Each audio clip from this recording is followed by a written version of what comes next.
സർക്കാരിനെതിരെ രൂക്ഷ വിമർശനവുമായി അയിരൂർ ചെറുകോൽപ്പുഴ ഹിന്ദുമത മഹാമണ്ഡലം. ആഗോള അയ്യപ്പ ഭക്ത സംഗമം ഗൂഢ ഉദ്ദേശത്തോടെയാണ്. യുവതി പ്രവേശനം നടത്താൻ മുന്നിട്ടിറങ്ങിയ സർക്കാരാണിത്. ഭക്തർക്കെതിരെ ചുമത്തിയ കേസുകൾ പിൻവലിക്കണമെന്നും അയിരൂർ ചെറുകോൽപ്പുഴ ഹിന്ദുമത മഹാമണ്ഡലം ആവശ്യപ്പെട്ടു. വിവരങ്ങളുമായി മിഥുൻ മുരളി ചേരുന്നുണ്ട്. മിഥുൻ, വളരെ കൃത്യമായ ഈ സർക്കാരിന്റെ ഇരട്ടത്താപ്പാണ് അയിരൂർ ചെറുകോൽപ്പുഴ ഹിന്ദുമത മഹാമണ്ഡലം ചൂണ്ടിക്കാട്ടുന്നത്. മറ്റ് വിവരങ്ങൾ? നീലിമ, ഏഷ്യയിലെ ഏറ്റവും വലിയ ഹിന്ദുമത മഹാസമ്മേളനം സംഘടിപ്പിക്കുന്ന സംഘാടകരായ ഹിന്ദുമത മഹാമണ്ഡലമാണ് ഇപ്പോൾ ആഗോള അയ്യപ്പ സംഗമവുമായി ബന്ധപ്പെട്ടുള്ള നിലപാട് വ്യക്തമാക്കിയിരിക്കുന്നത്. അത് സർക്കാരിന് എതിരെയുള്ള നിലപാടാണ്. 2018 യുവതി പ്രവേശനവുമായി ബന്ധപ്പെട്ട് സർക്കാർ ഭക്തജനങ്ങളെ വേട്ടയാടിയ സംഭവങ്ങൾ ഓർമ്മപ്പെടുത്തിക്കൊണ്ടാണ് സർക്കാരിന്റെ പൊള്ളത്തരം ഇപ്പോൾ ഹിന്ദുമത മഹാമണ്ഡലം തുറന്നു കാണിക്കുന്നത്.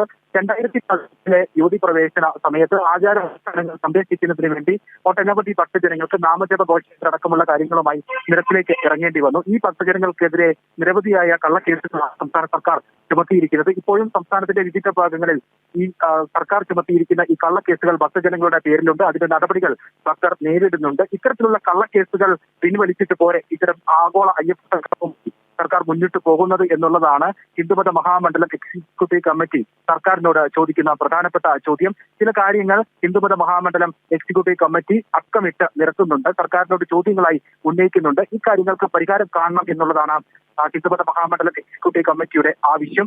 അതിൽ പ്രധാനപ്പെട്ടത് ഒന്നാമതായി 2018 യുവതി പ്രവേശനവുമായി ബന്ധപ്പെട്ടുള്ള കേസുകൾ പിൻവലിക്കണം എന്നുള്ളതാണ്. ഭക്തരെ വേട്ടയാടിക്കൊണ്ട് സർക്കാർ സ്വീകരിച്ച ആ കേസുകൾ പിൻവലിച്ചതിന് ശേഷം ആഗോള അയ്യപ്പ സംഗമം നടത്താം എന്നുള്ളതാണ് ഏറ്റവും പ്രധാനപ്പെട്ട കാര്യം. രണ്ടാമതായി ഇപ്പോൾ പമ്പ നിലയ്ക്കൽ സർവീസിൽ KSRTC അമിതമായിട്ടുള്ള ഡിസ്ചാർജാണ് സർക്കാർ ഭക്തജനങ്ങളിൽ നിന്നും ഈടാക്കുന്നത്. ഇതുപോലെയുള്ള കാര്യങ്ങൾക്ക് പരിഹാരമുണ്ടാക്കി ഈ അമിതമായിട്ടുള്ള ഡിസ്ചാർജ് വർധന അടക്കമുള്ള കാര്യങ്ങളിൽ പിൻവലിച്ച് സുഗമമായ ദർശനം ഭക്തർക്ക് ഒരുക്കാൻ സംസ്ഥാന സർക്കാരിന് സാധിക്കണം. ഇത്തരത്തിലുള്ള അടിസ്ഥാനപരമായിട്ടുള്ള കാര്യങ്ങളിൽ പരിഹാരം കണ്ടെത്താൻ സംസ്ഥാന സർക്കാർ തയ്യാറാകണം എന്നുള്ളതാണ് രണ്ടാമതായി ഹിന്ദുമത മഹാമണ്ഡലം ഉന്നയിക്കുന്ന പ്രധാനപ്പെട്ട കാര്യം. മൂന്നാമതായി ഇപ്പോൾ ശബരിമലയിൽ ഒരു പുതിയ ഭസ്മക്കുളം കുത്താനുള്ള നീക്കവുമായി സംസ്ഥാന സർക്കാർ ദേവസ്വം ബോർഡ് മുന്നോട്ട് പോകുന്നുണ്ട്. ഇത് ആചാര വിരുദ്ധമായതും ഒപ്പം തന്നെ ശബരിമലയുടെ ഭൂമി ഘടനയ്ക്ക് എതിരായതുമാണ്. ഇത്തരത്തിലുള്ള നടപടികളിൽ നിന്ന് സംസ്ഥാന സർക്കാർ പിന്തിരിയണമെന്ന് ഹിന്ദുമത മഹാമണ്ഡലം ഇറക്കിയിരിക്കുന്ന സർക്കുലറിൽ സംസ്ഥാന സർക്കാരിനോട് ആവശ്യപ്പെടുന്നു. നാലാമതായി സാമ്പത്തികത്തിന്റെ അടിസ്ഥാനത്തിൽ സാമ്പത്തികമായി ഭക്തജനങ്ങളെ വേർതിരിക്കുന്നത്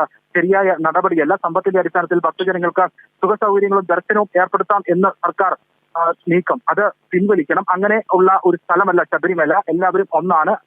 തത്വമസി എന്ന ആപ്തവാക്യം നിലനിൽക്കുന്ന ശബരിമലയിൽ എല്ലാ ഭക്തജനങ്ങളെയും തുല്യരായി കാണണം. സമ്പത്തിന്റെ അടിസ്ഥാനത്തിൽ ഭക്തജനങ്ങളെ വേർതിരിക്കുന്ന ആ നടപടി സംസ്ഥാന സർക്കാർ പിന്തിരണം എന്നുള്ളതാണ് ഹിന്ദുമത മഹാമണ്ഡലം എക്സിക്യൂട്ടീവ് കമ്മിറ്റി പുറത്തിറക്കുന്ന സർക്കുലറിൽ സംസ്ഥാന സർക്കാരിനോട് പ്രധാനമായി ഉന്നയിക്കുന്ന നാലാമത്തെ ആവശ്യം. ഇത്തരം ആവശ്യങ്ങൾക്ക് പരിഹാരം കണ്ടെത്തി ഹിന്ദു മത സംഘടനകളെയും ഒപ്പം അയ്യപ്പ ഭക്തജന സംഘടനകളെയും ഉൾപ്പെടുത്തിക്കൊണ്ട് ഹിന്ദു മതത്തിന്റെയും ഒപ്പം അയ്യപ്പ ഭക്തരുടെ ക്ഷേമം സംരക്ഷിക്കാൻ വേണ്ടി ആത്മാർത്ഥമായി ദേവസ്വം ബോർഡ് മുൻകൈ എടുത്തുകൊണ്ട് ആഗോള അയ്യപ്പ സംഗമം സമാനമായ സംഗമങ്ങൾ നടത്തുകയാണ് വേണ്ടത്. അല്ലാതെ ഇത്തരത്തിലുള്ള പൊള്ളത്തരങ്ങളല്ല നടത്തേണ്ടത് എന്നുള്ളതാണ് ഹിന്ദുമത മഹാമണ്ഡലം എക്സിക്യൂട്ടീവ് കമ്മിറ്റി പുറത്തിറക്കിയിരിക്കുന്ന സർക്കുലറിൽ കൃത്യമായി അക്കമിട്ട് നിർത്തി സംസ്ഥാന സർക്കാരിനോട് ആവശ്യപ്പെടുന്നത്.